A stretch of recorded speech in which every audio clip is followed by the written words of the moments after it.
Welcome to an algebra tutorial, working our way through directed variation. In this video, we're going to take an equation, a directed variation equation, and just look at the resulting table. We're going to just make a pattern of values here and just see if we can make some connections between what we see in the table and what we see in our equation. So here we got the equation y equals 6x. It's a direct variation equation, fits that form.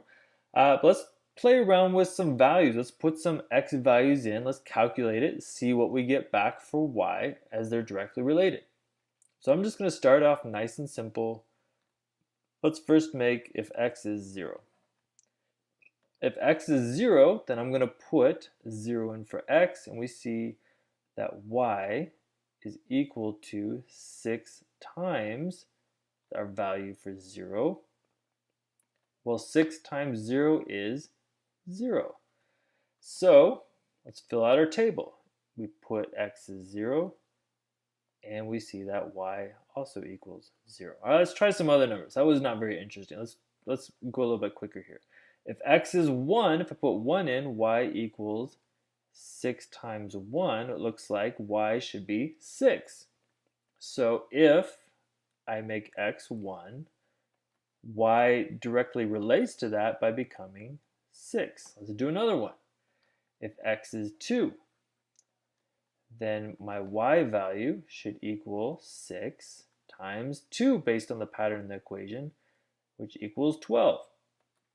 So when we make x 2, y becomes 12. And we'll just do one more just to make it very obvious, although I think you probably get the pattern by now. If x is 3, then y equals 6 times 3 and becomes 18.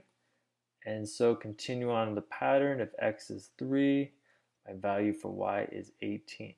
All right, let's see what we have here. So we put things in. We can see that my x values are changing, right? 1, 2, 3, those are changing values.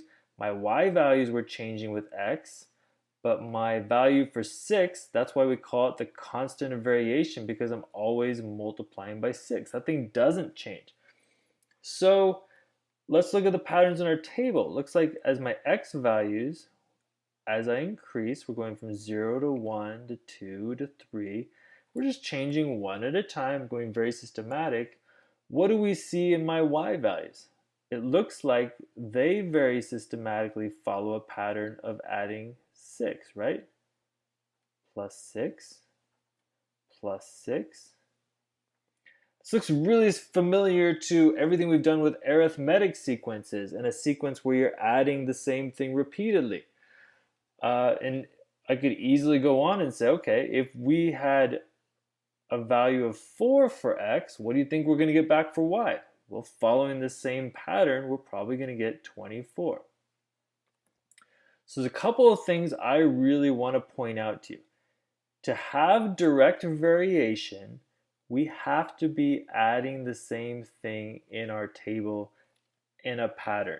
If I looked at my y values and if I kept going systematically from 0, 1, 2, 3, 4, if I was doing a nice pattern of adding 1 every time for x, I should see a pattern of adding the same thing for my y values.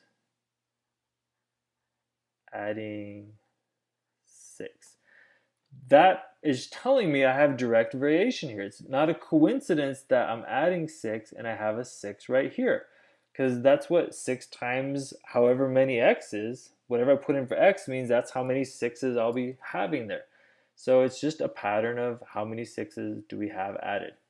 The other thing I really want to point out is in direct variation, you should always have, if x is 0, y is 0. This point 0, 0 has to be there for direct variation. If I put 0 in for x and I get anything different than y, that means there's something else going on in the equation. It could be an equation, it could be a nice relationship, but it's not a direct variation.